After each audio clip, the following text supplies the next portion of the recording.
waxaynu markaa raacin lahayn maadaama arrimahani ay yihiin arrimo miisaan badan oo waxigu aad inoogu soo celceliyey dhowr qodob oo ku saabsan meherka iyo mutcadan ilaahay uu sheegay si ay kugu sii iftiinto markiisa hore meherka tilmaantiisa waxaa la yidhaha ciwadun fi nikaax marka la isguursanayo wax uu ninku bixiyo weeye oo cawradeeda uu ku xalaashado gabadha ilaahayna hibe iyo cadiyu ku tilmaamay wax lagu maamuusayo dumarka وآتوا النساء صدقاتهن نحلة وعطية وضيق ونكسنا وحلالة دمر كسية بولاي أمر كاسنا ودعاء سكلا كل الله يا حكمة دي سوى حكمنا أنه يشعر بصدق رغبة الرجل في الزوجة وحكتر شمية إنه نكن أريد أن قرسنا إياه قور كان يكنبي هاي ينسي اليالي marka la yiraahdo soo shub intaas oo kun oo dollar ama intaas oo geelo mehera ay warkiisu kala baxaya haduu yahay mid iska aanay waxaan ka dhabahayn hululuhu galaya oo libdhaya ninkii kalena wuxuu ku dhiididuu soo shubaya intuu noqon kara intiisa u yari aqallu mutamawal buu noqon kara wax ma laga dhigta inta u yar nabigu calayhi salaatu wasalaam asxaabigii wuxuu ku yiri وحاسك مهرين التمس ولو خاتما من حديد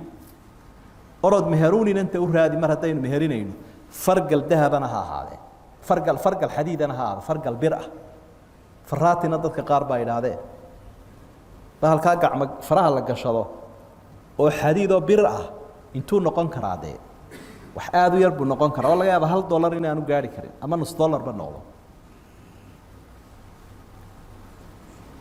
waxaynu taa uga jeednaa dadka qaarkood baa ka dooda kitaabkan quraanka ah oo dumarka qaarkood ay qabsadaan ay yiraahdaan hal laygu meheriyo kitaabkii quraanka ahaa misxaf hal laygu meheriyo way ku mehersamaysa misxafka imisa dollar baa la siiyaa ya 3-4-5 dollar baa la siiyaa si uu kala wanaagsan yahay waad iibsan kartaa lacag baana lagaaga iibinaya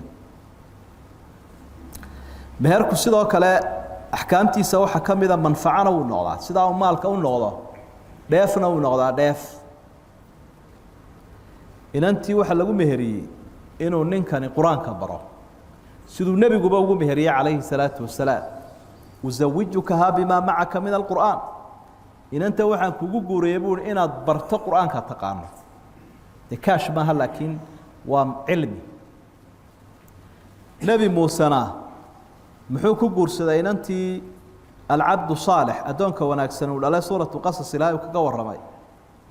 إني أريد أن أنكحك إحدى ابنتي هاتين على أن تأجرني 8 حجج 6 سنة إلى 8 سنة إيش شقاه أري الرعني ماذا منفعة أري أو الراعي حولها تري أيام مهروها إن أنت مرك الله بدأ بقول نقن كره مهركو أنتي سبضني حد ماله لبا بو هلك اسكاش لما قالوا لبا ولي يقع عافيمات كودو لكن إن أنتو قاعد ugu gijisayna kamaha waxa mudani meherkiya maalka ma aha waa ninka kaadayni wanaagsan oo ku filan hesho waxba inay dukaan ka furataa oo ay maal ka raadisa arin buuran ma ah Umar bin Khattab ba ka dardaarmay horta inuu dam badan karo quraanku uu sheego oo aataytum ihdaahunna qintaran idinko ka qaadanina buu ilaahay waxa dumarka siiseen haba badnaado maal badan bahaada qindaarku waa xoolaha badan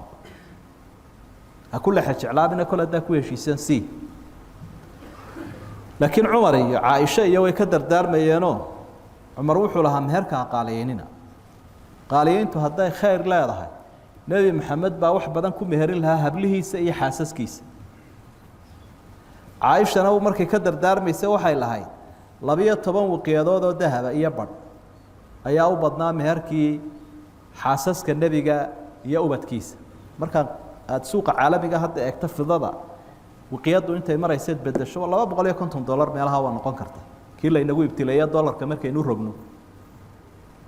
wax badan ma $200 way marka inamada waxyaabaha guurka ka hor joogsada waxa kamid ah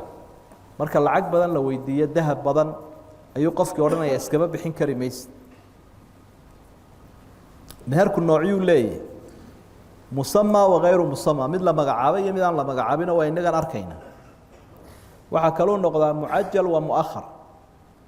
مثل قدمه إيا مثل دبدغه مكمل ومبعض مثل لما يسترى إيا مثل كلابران هل كان ينوغا بوقنا يعني سيدا أصل كمهرك وإن لقدمه صومالي دا أصل كيدو وحوية مهرك إني أماهدان ويدومرك كأماهدان سوساما أصل كحاجة شرعي وحوية إن لقدمه هدان لو دا قدمه ينبر له قدمه أوريدا نبي محمد عليه الصلاة والسلام من أنت سيقالي هاي فاطمة مركو إن أديرك علي وجوريي وحول بالمهرك برص وصينا ده وحبا ما هيب والرجل سوجا وحو كيري ما درعك الحطمية قلب كي مجعل أورنج رياض دجال كأتكج شنشرتي ويا لا بده هذا بسيبه كاسبين لا والله عادي صدقوا إن تسوي دو ذكرى إبمله taasna markaa waxay tilmaamaysaa dhaqankeena inaan wax ka bedelo salafku waxay ku dadaali jireen inay u wada qadimaan habeenka arooska marka tan la iska amaahanayo ee ingeega loogu xiirayo ruuxii dumarka ahaaye marka la furayo la soo hadal qaadayo ama marka la dhinto sax ma waa deyn ruuxii ka maqan adigana kugu maqan marka waxa haboon in deyn baxdo sakadiina way marinaysaa haddii ay dee ruuxii dumarka ay ka qaadan weyda ninkeedoo maalqabeena sanad walba sakaa ku waajibaysa 40 sanadood ay meherka ku leedahay hadduu saka gaadho 40 waa laga jarayaa sakada marka kolka u dambaysa la siinayo la dhaxlayo waxaa la leeyahay 40 sano dee $4,000 baad lahayd sanad walba intaasaa kaa go-ay masaakiinta loo shubo sakadii waa marinaysaba marka in la ilbaxaa waa muhiim meherku muxuu ku sugmaa 3 arrimood mid unbuu ku sugmaa in loo magacaabo uu ku sugmaa waa kan quraanku sheegay iyadoo la magacaabinba inay galmo sameeyaan uu ku sugmi karaa waxa saddexaad uu ku sugmi karaa iyadoo midkood dhinto labadii isqabay waxaad isweydiinaysaa garanay haddii wax loo magacaabay oo uu sugmaydee laakiin iyadoo waxba la magacaabin hadday aqal galeen ama uu dhintay maxaa sugmaya dee ila lamaba sheegin tiradiisii waxa sugmaya ma yusamma bi mahr al mithl waxa lagu magacaabo mahr al mithl mahr al mithl waxa weeye asaageeda ama dadka la ayniga ah ama ehelkeeda waxa lagu meheriyo 10 halaad 5 halaad 100 gram ayaa sugmaya sixir suuq Soomaad baqal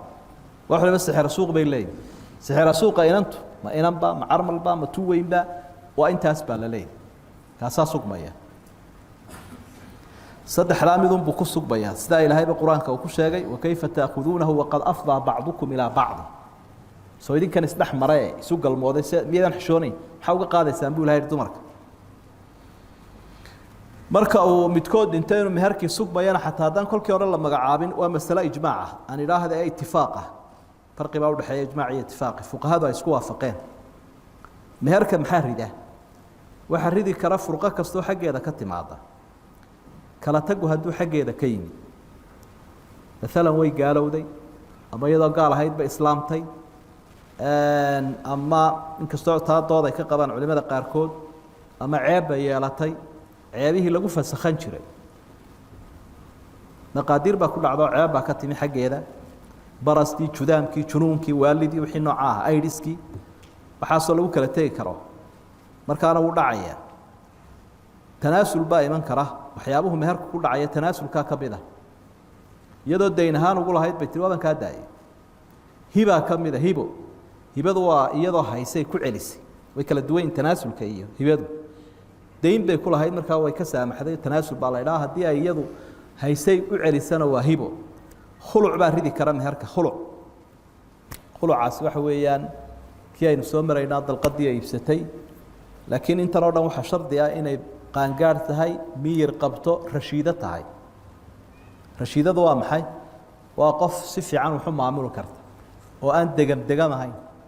dadka qaar kood baan kala garanay dollar iyo dirham iyo geel iyo ari oo rag khaldi kara